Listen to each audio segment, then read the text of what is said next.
Hey guys, I am back with another weekly Dubsado tip. I'm super excited to bring this week's tip to you as this is a kind of secret feature that was released by Dubsado a few months ago. So not many people know about it, and I am happy to give you guys all the details on how to access this pretty cool feature they have for you guys.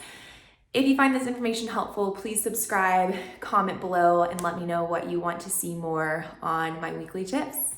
Have a great week, y'all. So I'm going to show you how to access the super cool template library that Dubsado has provided to us.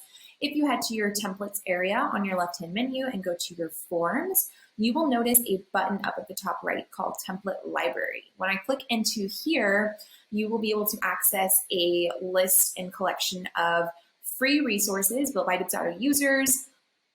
All of these documents are free to use and download to your account. You can select and search different forms from here, such as contracts, proposals, etc. And then once you find a particular form that you would like, as you can see, there are all kinds of industries and niches, virtual assistants, wedding florists, bakers. You can preview items here, and then you can actually add them directly to your account and it will create a new form for you to go through and edit.